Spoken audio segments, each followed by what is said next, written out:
Kuulutame siis oma tänase vestlusringi Mati Undi linn või Mati Undi Tallinn, meil on 2 pealkirja käibel, avatuks. Miks just Mati Unt ja miks just Tallinn? Et selle aasta alguses sai siis loodud üks niisugune uus asutus nagu Tallinna Kirjanduskeskus, kuhu alla kuuluvad Tammsaare Vilde muuseumid ja mis oma edasiseks plaaniks on võtnud selle, et mitte siis ainult Vilde ja Tammsaare, vaid ka teised olulised autorid, kes on Tallinnas elanud ja siin praegu elavad, et nende selline vaimne pärand ja jalajäljed võiksid saada paremini kaardistatud ja esile toodud. Ja muidugi esimene autor, kellega me väga tahame tegeleda ja otsapidi juba ka tegeleme, ongi Mati Unt, kelle looming on küllaltki linnakeskne juba iseenesest ja kes on siis olnud ka pikalt Tallinna elanik.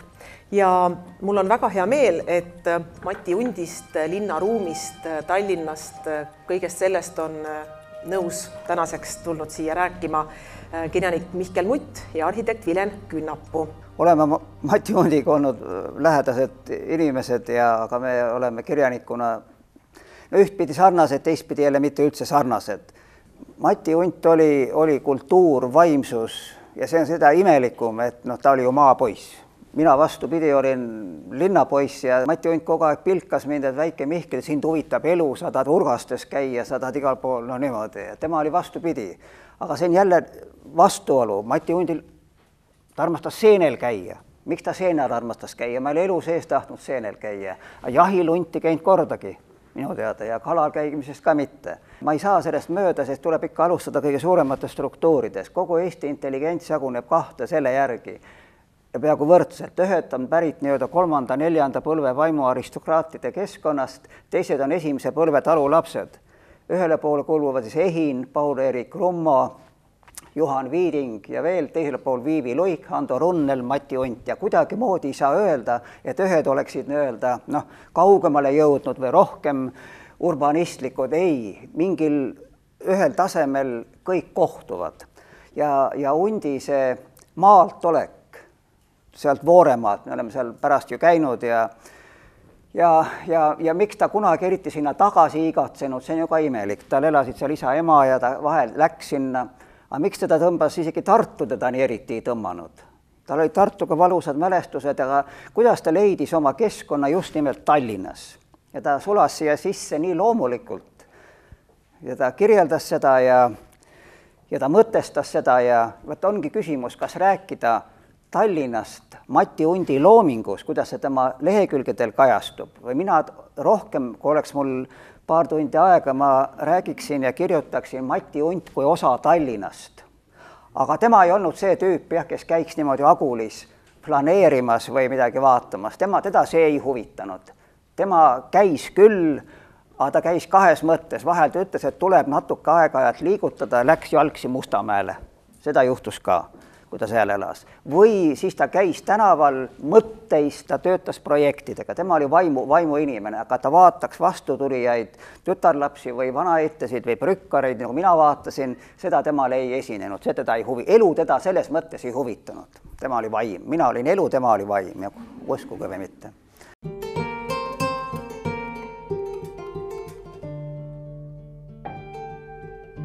Sügispall, mis on ju kultusteos ja mis on just nimelt eriti sügavalt seotud sellise arhitektuurialaste mõtisklustega ja millest on mõnes mõttes kõige rohkem saanud alguse see Mati Undi kui linnakirjaniku.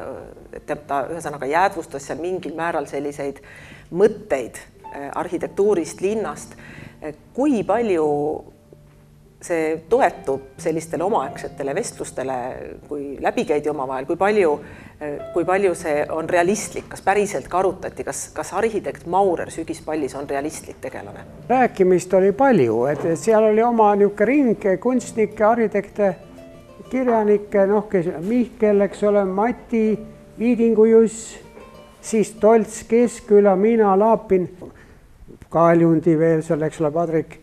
Probleemid olid meil enam-vähem ühised, just kõik see, need Lasnamägede ja Mustamägede pealetung, eks ole, ja nagu nende niisugune vastasus kergelt ja siis samas niisugune metafüüsika avastamine, metafüüsilise ruumi avastamine, siis teatava literatuursuse niisugune toomine siis et me ajasime ühte asja, loomulikult Mati tegi seda väga stiilselt, mul on siin üks ehituskunst ka vana, pärast, kes tahab vaadata, on Mati Undi üks essee siin Võõrsil.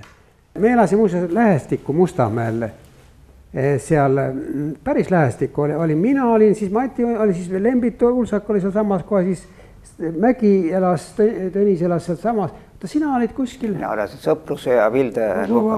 Ja muidugi kõik need pikad, siuksed libedad teed ja siuksed kõik see, isegi kui oli vaja minna pead parandama, siis see oli ka nii suur nuhtlus kuskile minna sinna Vilde peatuses sõita või ma ei tea, et see ei olnud kerge, eks ole, sa ise mäletad ka seda ju.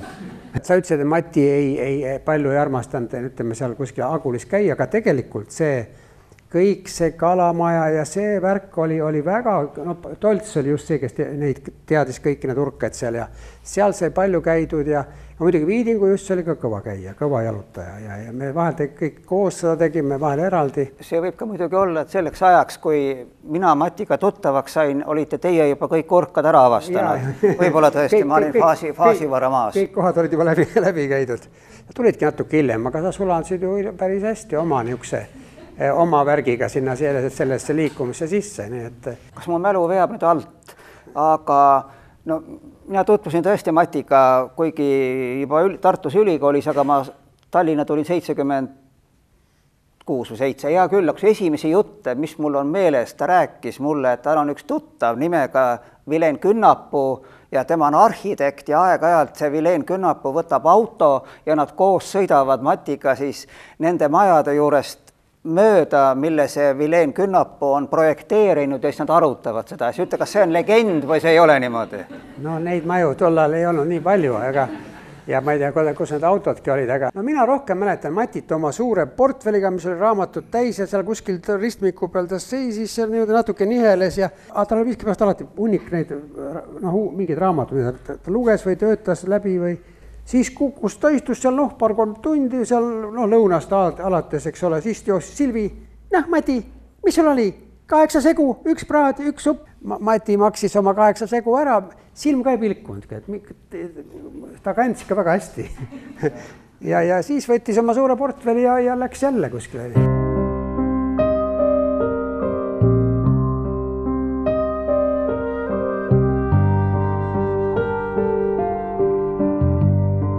Sa ju käisid ka Nikonovis, siis, mis see praegu on, Soo tänav, jah? See oli toonane Noorsooteatri, praeguse Linnateatri näitlejate ühiselam, kõigepealt elas seal. Ei, siis oli pärast abielulahutust. Ühesõnaga, ma olen näinud teda elamas pikalt Mustamäel, siis seal ühiselamu toas, mis oli täiesti hostel, kehv tüüpi hostel, siis Lasnamäel ja Kadriorus, mis on täiesti niimoodi eri kvaliteediga elamiskohad. Aga ma ei tea, kas sina mäletad kunagi Mati Unti kurtmas selle üle, et see elukoht, kus ta elab, on ebameeldiv. Tema on üks inimene, kelle suust kunagi ei kuulnud seda kuradi Lasnamäed või midagi niimoodi. Ta oli kuidagi elas nagu teises dimensioonis täiesti. Tal ei olnud see nii tähtis. Mati oli ju teadagi müstik, eks ole, tema oli müstik ja isegi miks mitte kasutada niisugust moodsat sõna nagu linnašamaan, eks ole, et ta teadis linna niisuguseid spetsiifilisi niisuguseid, mingid sõlmkohti, mingid energiad, mingid lugusid, mingid oma leiutavad, need lood olid, need ei olnud mingisugused teaduslikud. Mati kunst ja elu olid tema jaoks ära vahetamiseni sarnased. Ta müstifitseeris iseennast, ta oli ise tegelane ja see on loomulik, et lõpuks ta haihtus teatrisse, kuna teatris on võimalik kõike seda rohkem realiseerida kui päris elus. Teatris on see norm, seal harrastatakse kohutavates kogustes väga tähtsaid inimsuhteid. Tal olid kõik olid üheskoos, ta oli väga stiilipuhas nähtus, mitte nagu meie, kes on täna 8 tundi kunstnikud ja arhitektid ja võib-olla siis 8 tundi magame ja 8 tundi harrastame eraelu. Temal oli kõik kogu aeg üks ja see sama. Ajast oli niuke, see oli gigantid ajast, oli selline massiühiskond ja üksikud gigandid, eks ole, kes siis tõesti ja Mati oli kahtlemata üks nendest gigantidest, siin pole midagi rääkida ja mina käisin tal rohkem seal Mustamäel, me olime lähestikku, seal ma käisin, tal tegi mingit õhtuid seal oma juures, oli seal ja kuskil veel, aga eks Kuku oli meie niuke ikkagi koht, kus me kõik olime koos ja aga minust ta ka nagu pidas, et meil oli see mingi reis Ameerikasse, arhitektuuri see niukene, keegi vist ei haigeks sain üsna noorena sinna Ameerikasse, Mati siis andis oma, kes ta need tõlgid olid seal ja Mardi Valgemäed ja kes nad seal. Ja need siis võtsid sind vastu, järgmises linnas olid uued Mardid ja kõik seal helistasid ette ja siis mingid autod. Ja tal olid meeletud sidemed tegelikult, ta oli tohutu autoriteet juba tol ajal, juba läänes. Kuigi ta ei olnud mingi rännumees, ma ei kujutanud ette, et tema läheks mingisugusele Novatuuri või mingile reisile kuhugi S-Traveliga praegu, see ei olnud üldse tema asigi. Aga mul tuleb nüüd meelde, et kuigi ta naastes rääkis alati palju inimestest ja ta kaasas olid virnad raamatuid, mis tal oli õnnestunud läbi tuua ja kõik, aga kas sinule meenub, et ta kunagi oleks rääkinud sellest, kuidas ta ütleme Park Avenue'l promeneeris või kuidas ta käis Hyde Parkis ja kuidas ta lihtsalt käis ja et ta oleks kirjeldanud arhitektuurilisi elamusi. Minule seda ei löö ette, isegi kui ta käis kas või Helsingis või lavastamas, mida ta pidevalt tegi, ta kunagi tagasi tulles ei rääkinud olmest või niisugustest asjadest.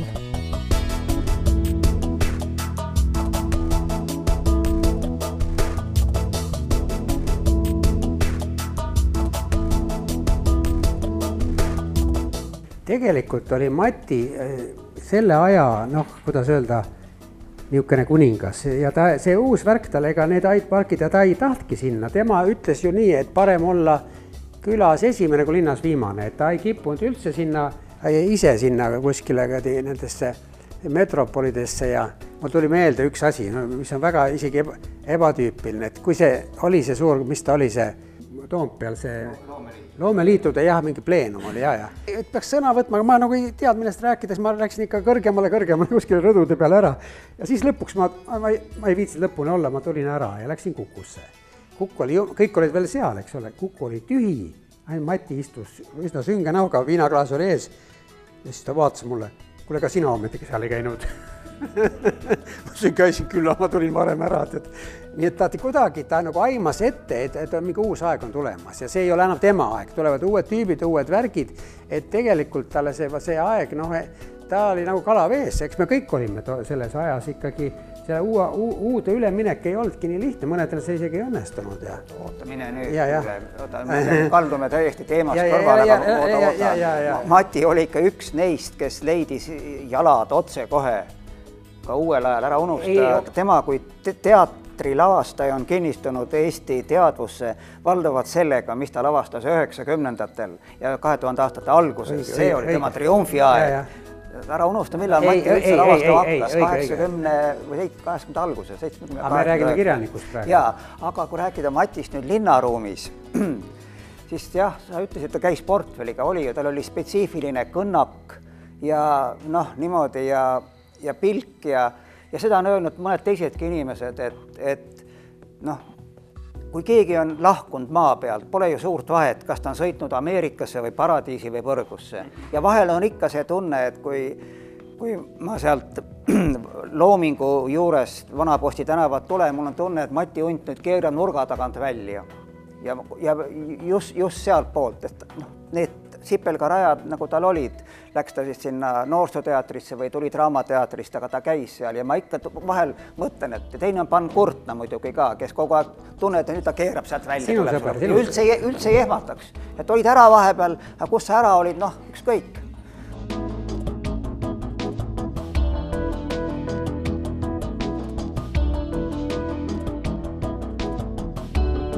Kuidas teile tundub, et kas see Mati niisugune väga terav linna tunnetus võis ikkagi olla ka seetõttu nii eriline, et ta tõesti oli maapoiss, nagu sa ütlesid, ja see linn oli ikkagi olemuslikult tema jaoks võõras ja seetõttu ta tajus seda linna kuidagi tundlikumalt? Ütlen veel kord, inimene on üks ja Unt oli harva nähtav tervik ja tuua teisest eluvaldkonnast paralleel, Unt on seda kirjutanud, deklareerinud korduvalt, et temale kui maapoisile on alati tundunud ihaldusväärsed, aneemilised, säärased mõisaproualikud naisolevused ja niisugused tervemad, küpsemad, kes oleks võib-olla Marquis de Sade'ile meeldinud, need temale lihtsalt ei sobi. Nii et võib olla, et tema ihalus rafineerituse järele ja ka linna järele, et neis on midagi ühist, kuigi ma ei näe, et need kahte annaks nüüd nii seostada, et mille pärast siis tänapäevane linn, mis ongi no mitte ainult, kui maja on elamise masin, siis mis see linn veel on, see on veel mingisugune supermasin ja see on juba niisugune jõuallikas ja see on juba tugevam kui loodus ise. See on teistmoodi mingid jõud ja hoovused, mis linnas on, aga minul on tunne, et hunt, vähemasti Mustamäed ta armastas lihtsalt, ma ei tea, võib-olla Lasnamägi oli juba natukene üle isegi tema selle taluvuse piiri, sest seal olid ka palju kõrvalisi tegureid, ta elas ka väga kehvas kohas seal Lasnamäel, aga jah, kui ma mõtlen, mida ta kõige rohkem Lasnamäega rääkida armastas, ta armastas rääkida seda, kuidas ta toonase ideoloogiasekretäri Rein Ristlaane juures seda küsimas käis, seda korterit. Selle üle ta itsitas ja oli väga lõbus seda rääkides. Need lood olid temale armsad, aga ta ei kaevanud ka selle üle, et ta Lasnamäel pidi. See oli veel kaugem kui Mustamäe tegelikult. 2 korda peaaegu pikem tee. Aga ikkagi see lülitub sellesse, et ta armastas vaimu ja kunsti ja tehnifitseeritust rohkem kui lihtsalt säärast. See puudutas ka sööki. Ta ütles kohe ära, et Mihkel, kui sa tuled minu sünnipäeval, ära loodagi siit mulgikapsaid saada. See ei tule üldse kõne allagi, ta sõi vähe valituid palasid, niisuguseid töödeldud kuidagi moodi, aga see oli ka justkui midagi niisugust postmodernset, ta sõi postmodernseid sööke, ütleme niimoodi.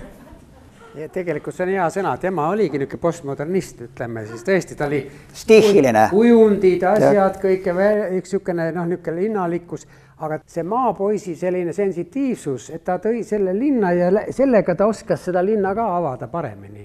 No ja see, mis see meie linn ongi, see eks ta üks küla ole tegelikult, võrreldes siin nende, ma just tulin Sankt-Peterburgist, et siin eile hommikul, eks olin seal, ja võrreldes sellega meil on ikka kõik need väiksed, need maastabid ja Indias on väike linn on 2 miljonit elanikku, aga no meil on Tartu on ikka siis küla sellisel India mõistes. Kunagi oli see plaan Kirjanike Liidul, et hakata tegelema uue maja kirjanike jäädvustamisega monumentaalkunstis linnaruumis ja üks esimesi, kes tuli jutuks, oli muidugi Mati Unt ja isegi see koht, kus ta kõnnib, on ju väga visuaalselt atraktiivne, see on, kui te Mustamäed teate, on Vilde tee ja Mustamäe tee risti peal. See on just see koht, kus ta väga sageli ka käis. Ta on liialdamata seda marsruuti 1000 kordi elus läbinud. Ja seal võikski just olla tema portfell käes ja niimoodi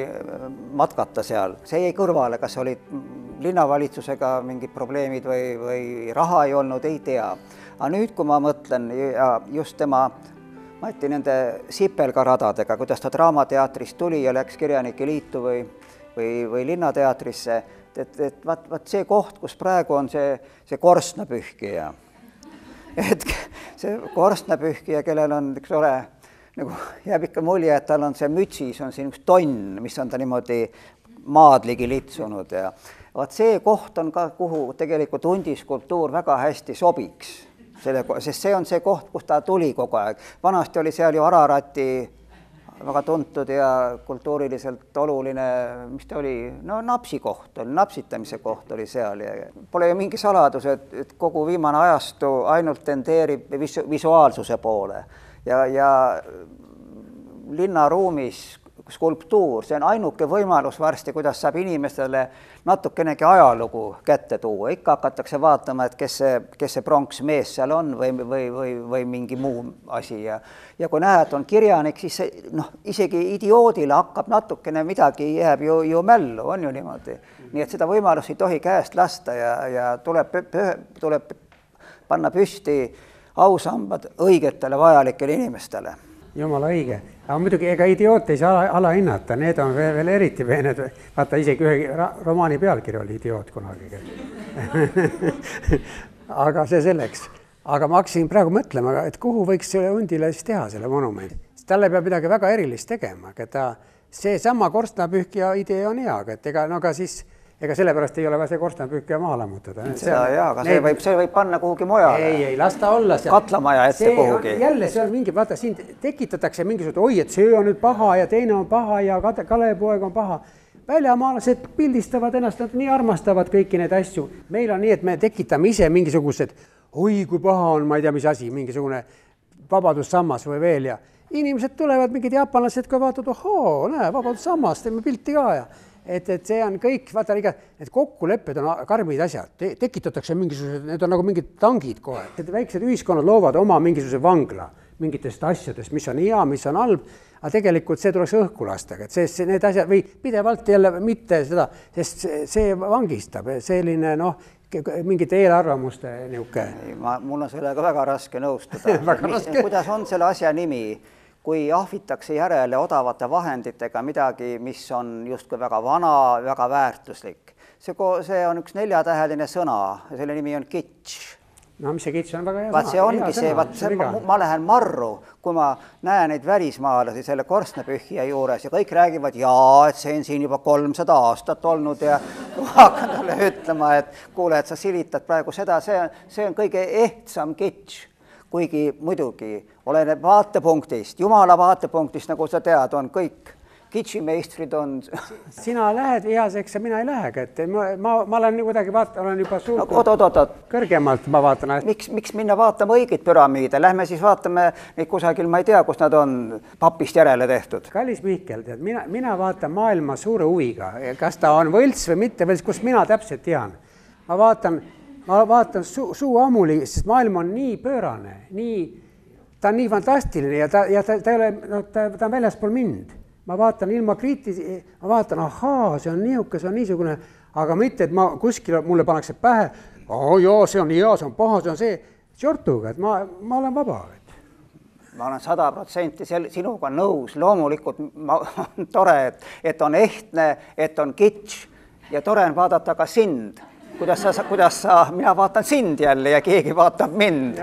See kõik on niimoodi, aga ma ei taha, et öeldakse, et see on see kohutav suhtelisus. Kui üks on ikkagi 4000 aastat vana ja teine on 40 aastat vana, olgu mõlemad, ma olen täiesti nõus, aga ärge mulle tulge ütlema, et see ongi 4000 aasta vanune, see on mulle valetamine, seda ma ei taha.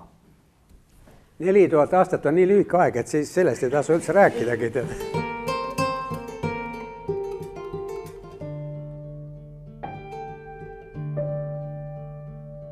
Ma küsin nüüd vahepeal tagasi hundi juurde tulles seda, et oletame, et monumendi tegemiseks on väga raske raha saada ja nii edasi, aga palju lihtsam oleks survestada linnaplaneerijaid tegema hundi nimelist tänavat. Kuhu see tuleks teha? No need tänavad, need nimed ja värgid, need ei töötagi nii hästi kui ikka see skulptuur. Aga tänav, ma ei tea, et siin nüüd kõik need tänava nimed tehti ümber. Tuleb ümber nimetada. Mul üks Moskva see arhitekt ikka saatis kirju, ma elan, eks ole, Raua tänaval. Vanasti oli Gogoli, siis ta muidugi see, kui see nüüd ümber nimetati, siis kirjutama kirja lõput, kstati, et Gogol, nii plahoi pisatel põll. Ma arvan, et kui siis tuleks mingi tänav ümber nimetada, ma ei kujuta ette, et kusagil Rae või vallas oleks hundi tänav. See ei sobi. Aga küsimus on see nüüd, et kas hundi monument peaks olema, mina isiklikult seega arvaksin, et tundes hundi meelelaadi nii palju, et tema monument peaks olema põhimõtteliselt samasugune, nagu on Lotmani monument seal Tartu raamatukogu ees. Ta ei peaks olema täiesti niisugune figuratiivne, ta võiks olla mingisugune mingi kujundiline või ma ei tea, mis sigri-migri. Mul tuli hea mõte, teeme siukse, et just Mustamäel mingi kõige õudsam lagendik ja siis sinna üks 10-meetrine mees läheb üle selle hangedega kuidagi. Et Mati näiteks, vaata, metafüüsiline lagendik. Aga miks üldse täna võib-olla välja? Ei, see ongi tühi väli, seal ei olegi. Teeme Mati Hundi nimelise välja. Meil oli ka mõte, et võiks Kadriorus teha Mati Hundi nimelise põõsa, sest et seal oli üks põõsas, kus ta armastas all, mille kõrval või all või juures ta armastas pikutada. Teeme Mati Hundi nimelise rohulible. Võib-olla on teil tekkinud küsimusi. Kas oleks ületamatult raske taastada Mati Hundi kortermuuseum? Tänapäeval inimesed on elanud nii erinevates paikades, et me ei tea, millisesse... Ilmas seda kuulsat Mustamäe salongi. Jah, aga selles korteris elab praegu meie armastatud näitleja Anna Kersti Kreismann. Siin tekib ka veel see probleem, et kui vanasti olid majad natuke madalamad, siis mahtus ära ukse kõrvale silt, et siin on see ja see kirjanik. Aga kujutage ette, meil on olemas nimetatud kirjanike maja ja seal on igal pool elanud mõni kirjanik ja mõni on ka vaheldunud, nii et seal ei saakski muu, kui kogu see ukse kõrvaline ala peaks olema täis silte. See, ma arvan, et ja majamuuseumid, teate, neid pannakse üldiselt kinni järjest rohkem. Nüüd ma katkestan armastatud kirjanikku, et ei panda midagi majamuuseumi kinni, vaid lausa avatakse uusi. Kes on, see on, aga uusi juurde enam ma ei kujuta hästi ette. Hiljuti just ju Astrid Lindgreni muuseum, kortermuuseum avati Stockholmis ja neid järjest tegelikult nad on võib-olla just uus trend. Ei, see on nimekiri on lukku löödud, nii nagu klassikuid enam ei lisandu ka majamuuseum. Kõik ajalugu on lõppenud ka. Ajalugu selles mõttes, inimesed ei käi muuseumides enam, see on ju üle maailma teada. Mis sa räägid? Mõne pool käia. See ei ole ka tõsi. Ma protesteerin. Eestis iga aasta käib 3 miljonit muuseumikülastust aastas, et ei saa öelda, et inimesed ei käi muuseumis. Aga ma selleks kommentaariks vastan, et meil on küll olnud unistus sellest, et tegelikult võiks mitte olla ainult see Mati Jundi korter taastatud, et terve Mustamäe trepikoda võiks olla Mati Jundi muuseum, igas korteris võiks olla tema eraldi mingi tegelaste kodu. No, see on... Aga see on suhteliselt hullumeelne mõte, mis tõenäoliselt ei teostu, aga me unistada ju võime.